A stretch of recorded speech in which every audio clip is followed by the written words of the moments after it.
शांति। आज 6 नवंबर 2022 भारत में रविवार है। Today is 6 November 2022 and it's Sunday in Bharat. आज की मुरली का जादुई रहस्य स्वयं को प्रेरणा देने के लिए magical secrets of today's murli for motivating the self.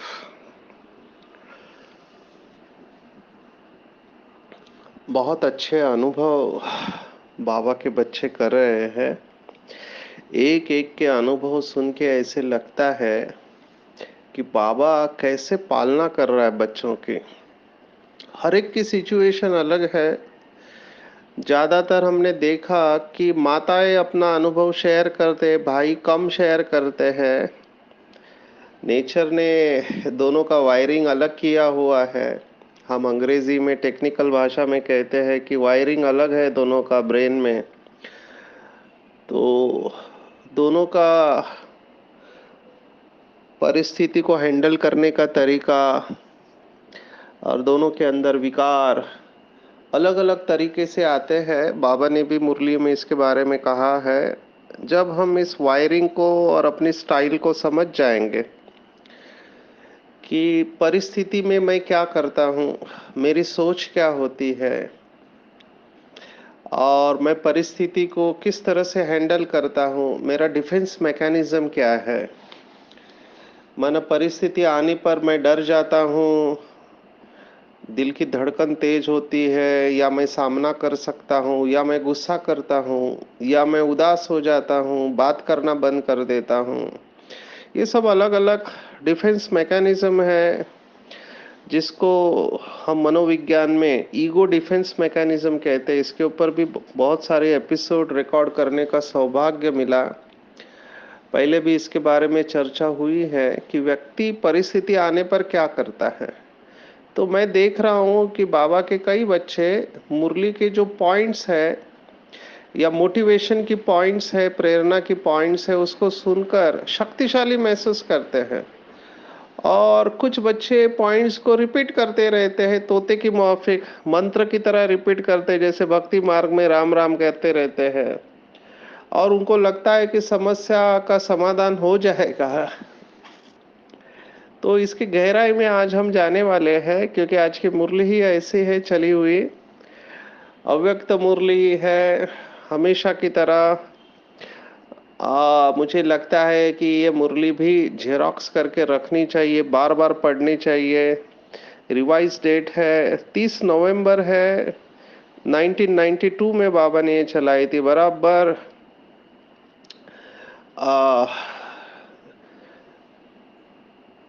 30 साल 30 साल पहले बाबा ने ये महावाक्य उच्चारण किए थे। आज देखो, आज भी उतने ही लागू पड़ते हैं अभी आने वाले आत्माओं के लिए भी। मुरली का टाइटल है सर्व खजानों से संपन्न बनो, दुआएं दो दुआएं लो। इसके ऊपर जितना गहराई से हम जा सकते हैं, समय कम पड़ने वाला है, लेकिन हम शॉर्ट में देखेंगे।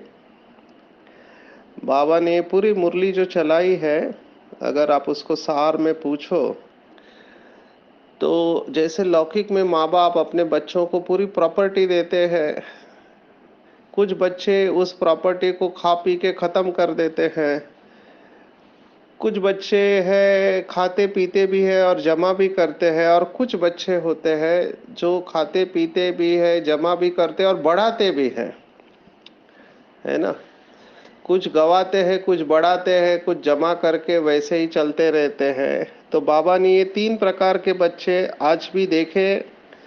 बाबा ने जन्मते ही हर बच्चे को सभी खजाने दिए हुए हैं। और लौकिक खजाना और अलौकिक खजाने में यही फर्क है कि लौकिक खजाने विनाशी होते हैं। तो विनाशी चीज आपको विनाशी खुशी ही देगी। लेकिन भगवान के घर पे भगवान के बच्चों को भगवान के द्वारा अविनाशी और अखुट खजाने मिले। दोनों है, एक तो उसका कभी विनाश नहीं होता और कभी खुटते नहीं है। इंटरेस्टिंग है, लौकिक के जो समझो पैसे है आप इस्तेमाल करो तो कम हो जाएंगे, लेकिन यहाँ पर जितना यूज करो उतना बढ़ते जाते हैं। विरोधाभास है विनाशी और अविनाशी खजानों में। तो नशा चढ़ना चाहिए कि हम अविनाशी खजानों के मालिक हैं। मुझे याद आ रहा है कई लोगों का संस्कार होता है कि उनके पास पैसे तो होते हैं लेकिन वो यूज नहीं करते। उनको कृपण कहा है, कंजूस कहा है, मनहूस कहते हैं। और कई लोगों की तो इतनी आसक्ति होती है कि छिपा के रखते हैं, बार बार गिनते रहते हैं। भक्ति मार्ग में भी ये कहावत है कि मनुष्य नीचे बैठकर गिनता रहता है। जैसे वो दुकान वाले होते हैं, आज कितना गल्ला हुआ, कितनी कमाई हुई, तो वो गिनते हैं। तो वो गिनते हैं। तो भक्ति मार्ग में कहा गया है कि मनुष्य नीचे बैठकर गिनता है कि कल मेरे पास इतना था, आज मेरे पास इतना हो गया। और भगवान ऊपर बैठ के गिनता है कि कल इसकी सांसें इतनी थी, आज इतनी कम हो गई। फिर भी ये भगवान को याद नहीं करता है। तो बाबा हमेशा हमारा फोकस इसके ऊपर लेके आता है कि बच्चे अविनाशी कमाई करो, डबल कमाई करो। विनाशी कमाई शरीर निर्वाह तो जरूर करनी चाहिए, वो भी हर एक की अपनी डेफिनेशन है शरीर निर्वाह की। किसी को अपने कमरे में एसी चाहिए, किसी को बड़ी कार चाहिए, बड़ा बंगला चाहिए, और कोई है जो 5,000 में भी घर चला लेता है। मैं अपने आप को देखता हूँ कि बाबा कैसे चला रहा है, मुझे तो बहुत वंडर लगता है। बहुत सारी बातें ब्रह्मा कुमारी में आकर सीखी है। तो मैं समझता हूँ जैसे बाबा हमेशा मुरली में कहता है कि गरीब बच्चे बहुत भाग्यवान हैं। गरीब निवास को ही बाबा मिलता है, क्योंकि अमीर वाले तो समझते हम तो अभी स्वर्ग में हैं और उनसे पुरुषार्थ ज्यादा होगा नहीं, क्योंकि कंफर्ट में एक बार आप चले गए आरामदायक स्थिति में तो मेहनत नहीं होती है। अभी हमने तो कभी एसी का अनुभव किया नहीं है। जहां मैं रहता हूँ वहाँ फैन भी नहीं है, एक टेबल फैन वो भी फेंक दिया था, उसको रिपेयर करके रखा हुआ है। 80 स्क्वायर फुट में रहता हूँ। तो मैं कभी कभी सोचता हूँ कि कितना अच्छा हुआ कि ज्यादा चीजों के ऊपर हम डिपेंडेंट नहीं है। हमको लाइट गई तो भी ज्यादा फर्क नहीं पड़ता है, क्योंकि आदत हो गई है। मच्छर काटते हैं वो सबकी आदत हो गई है। कोविड में तो बहुत बाबा ने दिव्य अनुभव किया, कभी सोचा नहीं था कि ऐसा हो सकता है करके। पर ये सब दिव्य अनुभव किए हुए हैं। कोविड के वक्त कॉकरोच ने काटा है, वो सेंटिपीड्स कहते हैं, कन खजूरा, उसने काटा है। मच्छर तो काटते ही रहते हैं। और उसमें मैं अपनी अवस्था को चेक कर रहा था कि क्या मेरे थॉट चलते हैं। तो उस समय विचार आया कि कैसे सन्यासी लोग जंगलों में तपस्या किया होगा। मुझे वैसे भी जंगल बहुत अच्छे लगते हैं। थाने में मैं जब मैं था तो वहां पे एक ऐसी पहाड़ी है जहां पर जाके मैं दिन भर बैठता था। वहां कोई रहता भी नहीं, उस पहाड़ी पे चढ़ने में 1 घंटा लगता है। उधर जाके गांव में कोई नहीं, घर है जो बंद पड़ा है, वहां जाके मैं घंटों बैठा रहता था, साइलेंस में बैठता था। तो शायद हमारे ये प्रकंपन है, हमको उस सिचुएशंस में लेके जाते हैं। कहने का भाव ये है कि जितने चीजों का हम सहारा लेंगे, व्यक्ति और वस्तु का, उतना जब वो व्यक्ति और वस्तु नहीं मिलती है तो हम खालीपन का अनुभव करते हैं। तो बाबा ने हमेशा कहा है कि तपस्या निराधार होनी चाहिए। आज का वरदान भी इसी के ऊपर है, निराधार। साधनों को आधार नहीं बनाओ। साधन सेवा के लिए है और साधन विनाशी है, साधना अविनाशी है। तो बीज साधना है, इसलिए साधना को कभी नहीं छोड़ना चाहिए। ये सन्यासियों को विशेष सिखाया जाता है। हमको भी बाबा ने बहुत अच्छा मार्ग बताया है।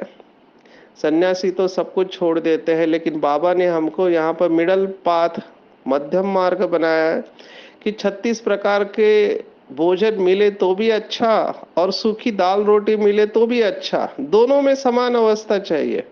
और यही भगवत गीता कहती है, हमने दूसरे अध्याय में देखा। दूसरे अध्याय का श्लोक हम सबको याद है, सुख दुखे समय कृत्वा लाभा लाभो जया जयो ततो युद्धाय युजस्व नैवं पापम वाप्स्यसि। सुख दुख मान अपमान निंदा स्तुति जय पराजय, इन सभी में जो समान रहता है उसी को योगी कहा गया है। और बाबा यही चाहता है, हमारी सर्वोच्च अवस्था समान अवस्था है। अभी होता क्या है, अगर हमको सुखों की आदत लग गई, ज्यादा सुखों की, जिसको लग्जरी कहते हैं, तो उधर से नीचे आना मुश्किल होता है, क्योंकि तकलीफ होती है। कंफर्ट जोन से बाहर आना सबको नहीं पॉसिबल है। तो बाबा ने आज सभी खजानों के बारे में कहा कि जो आत्मा अंदर से भरपूर होगी वो अचल होगी। कौन कौन से खजाने? तो बाबा ने कहा, मैंने हर बच्चे को मिनिमम 6 खजाने, वैसे तो बहुत है, हम 6 खजानों के बारे में देखेंगे। सबसे पहला ज्ञान का खजाना, क्योंकि ज्ञान का सागर पतित पावन है। वो कोई चमत्कार नहीं करता है, जैसे लोग भक्ति मार्ग में समझते हैं कोई जादू की लकड़ी है वो घुमा देगा, 7 दिन में स्वर्ग तैयार हो जाएगा। तो ऐसा कुछ होता नहीं है। 7 दिन का कोर्स जरूर है, 7 गुण है। 7 दिन में दुनिया नहीं तैयार होती है, नहीं। अभी देखो 86 ईयर्स हो गए, अभी हम 2022 में 1937 में भगवान इस धरती पर आए, और अभी तक हम लाखों के अंदाज में ही हैं। सोचो, पूरी दुनिया को बदलना कितना बड़ा काम है, लेकिन ये छोटे से संगम युग में भगवान ये कर रहा है। तो सबसे पहले वो क्या देता है? ज्ञान देता है। ज्ञान के आधार पर सभी मैजिक हो जाता है। ज्ञान की महिमा हमने सुनी कल, तीसरे अध्याय का 37, 38, 39,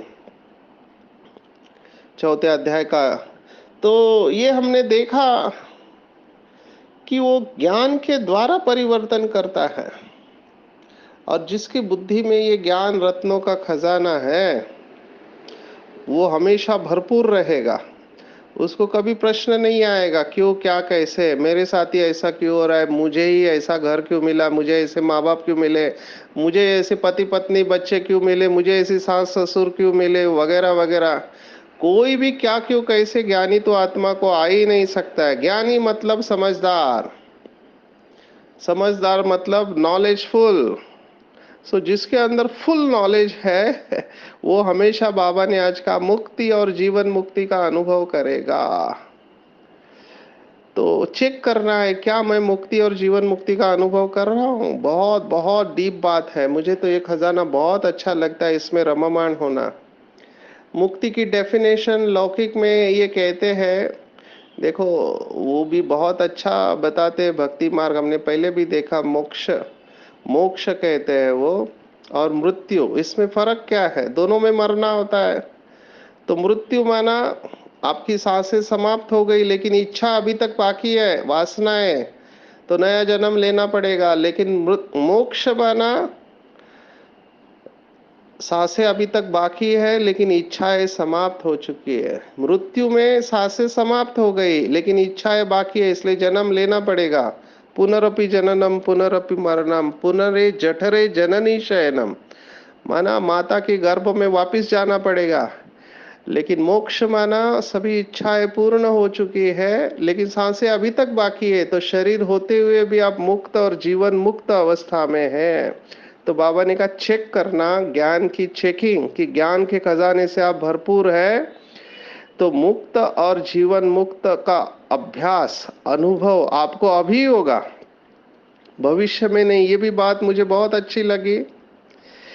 बाबा ने आज चित्र बताया कि हमारा 7 डेज कोर्स में पहले चित्र आता था कि रस्सियों से बांधा हुआ है वर्तमान मनुष्य को, सभी देह की, देह के संबंधों की, पति पत्नी बच्चे माँ बाप रिश्तेदार सब खींच रहे उसको, बेचारे की हालत बहुत खराब हो गए। तो ये बंधन वाली आत्मा है। तो हमारा चित्र बंधन वाला नहीं है, बंधन मुक्त है, जीवन मुक्त है। दूसरा बाबा ने कहा खजाना योग के द्वारा शक्तियां अनुभव होती हैं। वैसे सभी शक्तियां हैं, लेकिन विशेष 8 शक्ति बाबा ने कहा है। ये आठों ही शक्ति का भी बहुत गहराई से कनेक्शन है। कभी कभी लगता है 8 शक्तियों के ऊपर आपको बता दो, क्योंकि इतनी पावरफुल है ये। शुरुआत होती है परखने से। कोई भी व्यक्ति हमारे सामने आता है या बात आता है, तो पहला हमारा ये आठों की आठों शक्तियां सेकंड में घूमनी चाहिए। इतना फास्ट कनेक्शन है। तो कोई बात आई तो हम परखते हैं, परखने के बाद हम तुरंत निर्णय करते हैं। और निर्णय क्या करते हैं कि बाकी की 6 शक्तियों में से कौन सी शक्ति को इस्तेमाल करने का। ये सभी शक्तियां पेयर्स में काम करती है, जोड़ी में। जैसे बाबा ने उदाहरण दिया सहन करने के साथ समाना, ये दोनों शक्तियां साथ में जाती है। फिर बाबा ने ये भी कहा कि कहाँ सहन करना है और कहाँ सामना करना है, इसके लिए परखने की शक्ति चाहिए। क्योंकि जहां पर सहन करना है वहां पे आपने सामना किया तो गड़बड़ हो जाएगी, और जहां सामना करना है वहां सहन किया तो भी गड़बड़ हो जाएगी। तो आपकी बुद्धि आपको करेक्ट डिसीजन देनी चाहिए कि यहाँ पे सामना करना है, यहाँ पे सहन करना है। एक golden rule of thumb, relationship में आपको सहन करना चाहिए, क्योंकि तोड़ना बहुत इजी होता है, जोड़ने में मेहनत लगती है। अनलेस आपको कोई फिजिकली अब्यूज करे। तो बाबा ने तो यहाँ तक कहा है पवित्रता के लिए अगर मार भी खानी पड़े तो खा लेनी चाहिए। बाबा ने यहाँ तक कहा है पवित्रता के लिए मरना पड़े तो मर जाना चाहिए। मैं थोड़ा डिफर करता हूँ, क्योंकि अभी के कायदे जो है माताओं बहनों को प्रोटेक्ट करते हैं, उनके फेवर में है। तो मेंटली कोई अब्यूज करे तो हमको सहन करना चाहिए, सिर्फ फिजिकली कोई अब्यूज नहीं करना चाहिए, मारना नहीं चाहिए। तो कायदे आपके फेवर में है, लेकिन ये हर एक का पर्सनल डिसीजन होगा। मुझे सहन शक्ति की बात याद आ रही है कि माताओं बहनों को विशेष ज्यादा सहन करना पड़ता है, क्योंकि पति मारते हैं। तो ये भी इनका वंडरफुल पार्ट है संगम युग पर। मैंने आज तक केवल एक ही केस देखा है जिसमें पति ने मार खाया है। ये भी वंडरफुल है। एक एक केस स्टडी जब मैं शेयर करता हूँ, क्योंकि पति ने कुछ तो बाहर किसी के साथ रिश्ता बनाया, पत्नी को पता चला। अभी उसको हो गए 10 साल, लेकिन आज भी वो उसका इतना इंसल्ट करते। एयरपोर्ट पे उसको मार रही थी तो सभी को वंडर लगा ये क्यों मार रहे हो, तो पूछा तो पता चला इसने ऐसा किया। कब किया? 10 साल पहले। तो ये भी हिसाब किताब है, पर मेजॉरिटी में उल्टी केस होती है। पर कहने का मेरा भाव है कि सहन करना और फिर समाना, दोनों शक्तियां साथ में जानी चाहिए। फिर हमको ये भी निर्णय करना होता है कि सामने वाले को सहयोग देना है या नहीं देना है, क्योंकि गलत व्यक्ति को आप सहयोग दिया तो फंस जाएंगे। जैसे मैं बहुत बार कहता हूँ, कोई पैसे की मदद मांगता है, कोई भी हो, बीके हो या पीके हो, अगर पैसे की मदद मांगता है तो बाबा ने हमेशा कहा कि पैसे का हिसाब किताब नहीं बनाना है। इसमें बहुत सारे लोग दुखी हुए हैं। वो पैसा लेते समय तो बहुत नम्रता से बात करते हैं, और जब रिटर्न करने की बात आ गई तो फिर फोन ही नहीं उठाते। वो तो बिंदास मजे में रहेगा, आपका योग टूट जाएगा। ऐसे मैंने बहुत केसेस देखे हैं। तो हमको आपस में हिसाब किताब नहीं बनाना चाहिए धन का, नहीं तो ये कड़े हिसाब किताब। और कलयुग का अंतिम समय है, बहुत संभल संभल के कदम रखना चाहिए। तो सहयोग देना है या नहीं देना है, ये भी हमको ध्यान में रखना है। कहाँ पे कितना परसेंटेज में किसको सहयोग देना है, आपकी परखने की शक्ति बहुत इंपॉर्टेंट है। फिर समेटना है या विस्तार करना है, सार में रहना है या विस्तार में जाना है, समेट कर तैयार रखना है। ये सभी अष्ट शक्तियां सेकंड में घूमती है। जब भी परिस्थिति आती है, बाबा ने तो एक मुरली में यहाँ तक कहा था कि अष्टरत्नों की विशेषता है quick decision, quick and correct, जिसको हम अंग्रेजी में कहते हैं always at the right time, doing right things in a right way and right place. 4 right होते हैं, right place, right time, right things and in a right way. Spontaneous right decision कहते हैं, उनको सोचना नहीं पड़ता है राइट क्या है रॉन्ग क्या है, क्योंकि बुद्धि क्लीन है, डिसीजन तुरंत होता है और उनके द्वारा औरों को ये भासना आएगी कि इनके द्वारा अष्ट शक्तियां निकल रही है। अभी परखने की शक्ति, अभी निर्णय करने की शक्ति, अभी समेटने की शक्ति, अभी समाने की शक्ति, अभी सहन कर रहा है, ये सामने वाले को फील होगा। तो ये शक्तियां बहुत इंपॉर्टेंट है। सर्वोच्च स्वमान बाबा ने कहा मास्टर सर्वशक्तिवान है, लेकिन समय पर ये याद आना चाहिए। तो दूसरा, योग के द्वारा शक्तियों का खजाना। तीसरा है धारणा की सब्जेक्ट, दिव्य गुणों का खजाना। ये भी बहुत सुंदर है। अभी का मैं आपको अनुभव सुनाता हूँ। अभी हम इस समय मधुबन में हैं, तो प्रोफेसर्स की मीटिंग चल रही है। आपको बता दें कि एजुकेशन विंग ने बहुत बड़ा कदम उठाया है। बाबा की मदद से हम इंटरनेशनल यूनिवर्सिटी के साथ में, मणिपुर इंटरनेशनल यूनिवर्सिटी के साथ में जॉइंट में काम कर रहे हैं। कोलैबोरेशन नहीं, जॉइंट।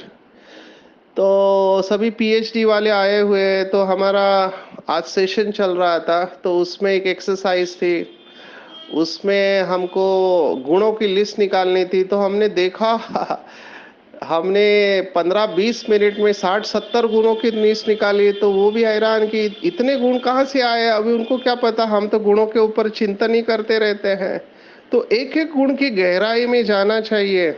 और गुण कितने सुखदायी है, जिसने गुणों का अनुभव किया उसका जीवन बहुत सुखदायी हो जाएगा। मैं अपने अनुभव से आपको बताता हूँ कि ये मधुरता का गुण कहो या हर्षित मुक्ता का गुण कहो या सहनशीलता का गुण कहो, ये बहुत पावरफुल है। आपको इतना खुशी देंगे। दिखाई दे रहा है सामने वाला आपका अपमान कर रहा है, जो नहीं बोलना चाहिए वो बोल रहा है, लेकिन आप उस समय बिल्कुल शांत रहते हो, आप रिएक्ट नहीं करते हो। तो वो भी कंफ्यूज हो जाता है, ये बोलता क्यों नहीं है। उसको लगता है कि ये बोलेगा तो मैं उसको और 4 शब्द सुनाऊंगा। लेकिन जैसे कहते हैं ना, ताली दो हाथ से बजती है। दूसरा शांत हो गया तो सामने वाले को चुप ही बैठना है।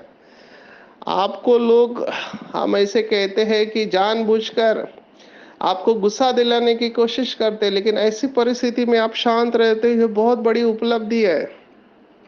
तो ये गुणों की धारणा से संभव होता है।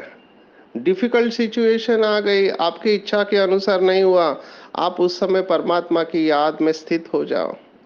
आपको बहुत अच्छा अनुभव होगा। ऐसे लगेगा कि ये गुण आपकी सेवा में है।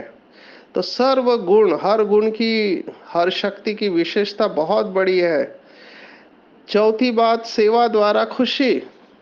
अभी हम भुवनेश्वर में थे, तो मेरे साथ भाई बहने लेक्चर सुनने को आते हैं। सचिन भाई क्या सुनाते हैं, हम तो मोटिवेशनल सुनाते हैं। और देखते हैं कई जगह पे माइक नहीं होता है, और हम एफर्मेशंस कराते, खड़े रह के कुछ एक्सरसाइज कराते हैं। तो वो देख रहे हैं, सुबह से छठा लेक्चर है, एनर्जी लेवल सेम है।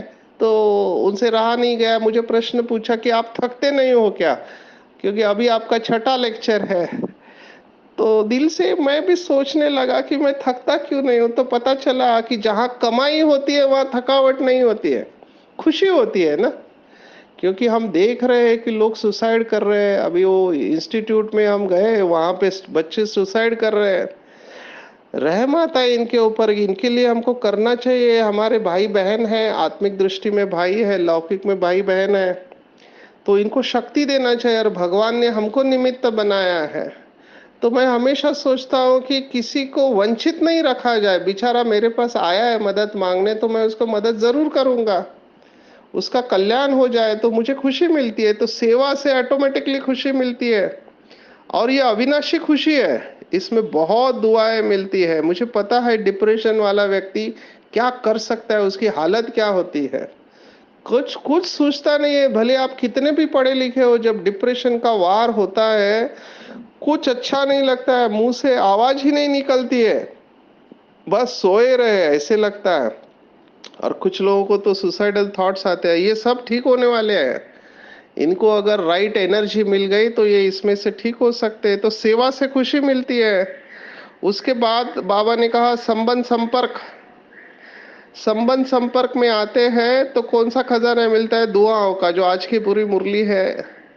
ये सबसे सरल पुरुषार्थ है। बाबा ने कहा कि अगर आपको भाषण करना नहीं आता, योग में शक्तियां कंट्रोल करने नहीं आती, कुछ नहीं आता, बस एक ही काम करो, दुआ दो दुआ लो, बस हर एक को दुआ देनी है।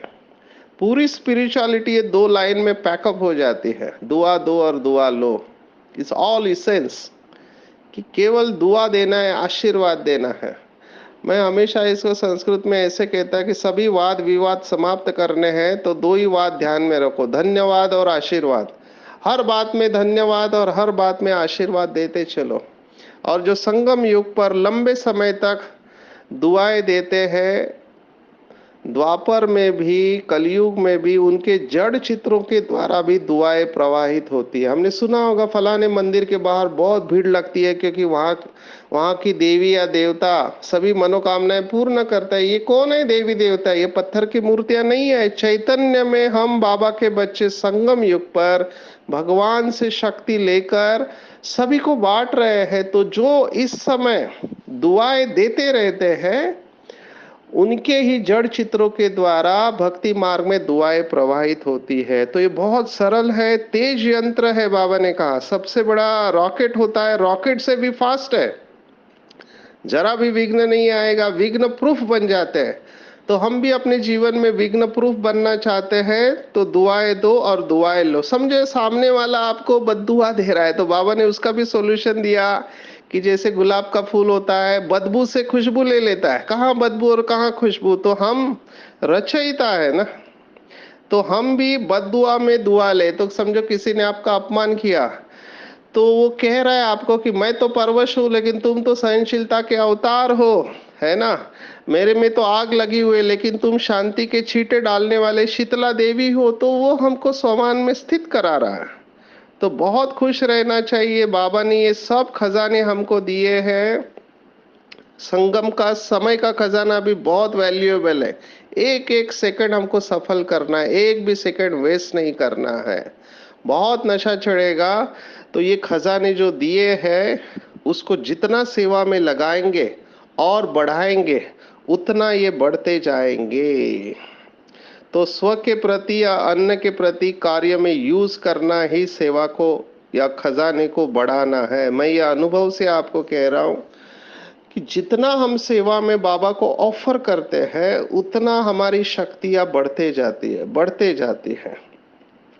तो पॉइंट बन के, पॉइंट स्वरूप बन के इस पॉइंट को यूज करना है तो हम बहुत फास्ट जाएंगे। कई बाबा के बच्चों को पॉइंट तो याद आती है लेकिन वो पॉइंट विजय नहीं दिलाती है क्योंकि उसके स्वरूप नहीं बने हैं। तो मालिक बनकर ऑर्डर करना है, अपने स्वमान के सीट पर सेट होकर ऑर्डर करना है। जैसे राजा या मिनिस्टर्स सीट पर होते तो उसकी ऑर्डर मानी जाती है, ऐसे ही हम मालिक बनकर इन खजानों को ऑर्डर करें। सहन शक्ति हाजिर हो, समाने की शक्ति हाजिर हो, तो ये सब शक्तियाँ और गुण हमारे लिए हाजिर है और हमको विजय दिलाने के लिए निमित्त है। तो बाप का खजाना हमारा जन्म सिद्ध अधिकार है। हम सर्वशक्तिवान की संतान है, संतुष्ट मने हैं। और एक इम्पॉर्टेंट बात, शिक्षा और रहम, ये मेरे को बहुत इम्पॉर्टेंट लगी। आजकल सुनने सुनाने से कोई नहीं बदलेगा, तो क्षमा करना ही शिक्षा देना है। इस वाक्य को अंडरलाइन करेंगे, दूसरों को क्षमा करना ही शिक्षा देना है। तो शिक्षा और क्षमा दोनों साथ में जाना चाहिए, ऐसे बाबा ने आज की मुरली में कहा। इसके ऊपर चिंतन करेंगे कि मैं क्षमा करने वाली, कल भी बात आई थी, मास्टर रहम दिल हूँ या नहीं हूँ। तो आज की पूरी मुरली बाबा ने कहा कि साधना श्रेष्ठ है। इंसान साधनों से नहीं, साधना से श्रेष्ठ होता है। भवनों से नहीं, भवन से नहीं, लेकिन भावनाओं से श्रेष्ठ होता है। तो अपनी तपस्या निराधार रखनी है, किसी को भी आधार नहीं बनाना है तपस्या का। और भगवान ने जो हमको खजाने दिए हुए हैं उसको ज्यादा से ज्यादा स्व के प्रति और औरों के प्रति सेवा में लगाएंगे उतने ये खजाने हमारे बढ़ते जाएंगे। कोई बहाना नहीं चलेगा। जितना जितना मैंपन और मेरापन हमारा समाप्त हो जाएगा या बेहद में जाएगा, मैं बाबा का और बाबा मेरा, तो मैंपन और मेरापन बाबा में समा जाए तो हम बेहद में चले जाएंगे। तो जब बेहद में जाएंगे तो निरंतर योगी बन जाएंगे और निरंतर योगी की निरंतर कमाई रहती है। तो हर क्षण यह अनुभव करें कि मेरे द्वारा संपूर्ण विश्व के लिए, प्रकृति के लिए, मनुष्य आत्माओं के लिए, पशु पंछियों के लिए दुआएं प्रवाहित हो रही है। मैं दुआ देने और लेने वाली महान आत्मा हूँ, मास्टर, दाता, विधाता और वरदाता आत्मा हूँ। तो अपने संपूर्ण स्वरूप में स्थित रहे, खजानों को ईश्वरीय सेवा में लगाते जाए और आगे बढ़ने का अनुभव करे। अच्छा, ओम शांति।